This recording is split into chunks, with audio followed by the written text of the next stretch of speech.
शरद पवारांची राजकारणातली गुगली अनेकांना कळत नाही। पवारांनी मला अजून गुगली टाकली नाही आणि यापुढेही गुगली टाकणार नाहीत, एकनाथ शिंदेंचं मिश्किल विधान। उपमुख्यमंत्री एकनाथ शिंदेंना महाजी शिंदे राष्ट्रगौरव पुरस्कार। दिल्लीतील नवीन महाराष्ट्र सदनात शरद पवारांच्या हस्ते शिंदेंचा सत्कार।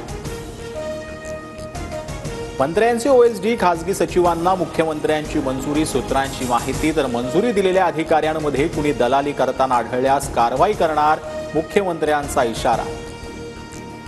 ईव्हीएम मधून कुठलाही डेटा डिलीट करू नका, सुप्रीम कोर्टाचे केंद्रीय निवडणूक आयोगाला आदेश। ईव्हीएम पडताळणीसाठी धोरण आखण्याची मागणी करणाऱ्या याचिकेवर कोर्टात सुनावणी।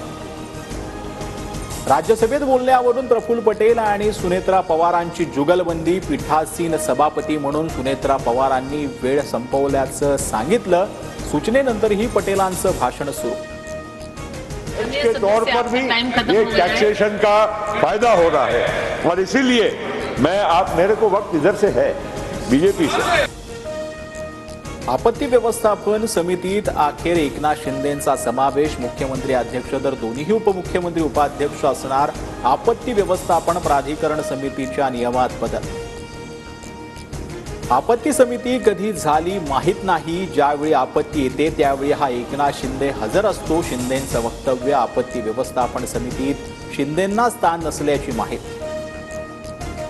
अजित पवारांच्या बैठकीला शिंदेंच्या रायगडमधील एकही आमदार नाही। अजितदादांच्या उपस्थितीत रायगड जिल्हा नियोजन समितीची ऑनलाईन बैठक। आदिती तटकरे जिल्हाधिकाऱ्यांनी लावली उपस्थिती।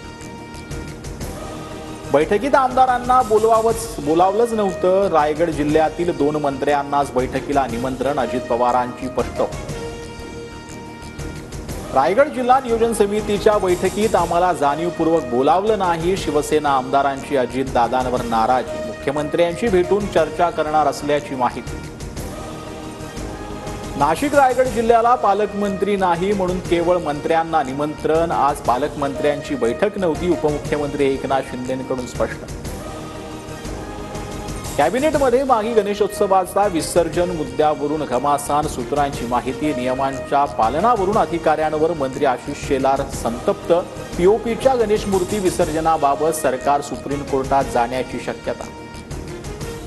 कोर्टाचा निर्णय येईपर्यंत विसर्जन करणार नाही, चारकोपचा राजा सार्वजनिक उत्सव मंडळाचा निर्णय। कांदिवलीतील हिंदुस्थान नाक्यावर पोलिसांचा मोठा बंदोबस्त।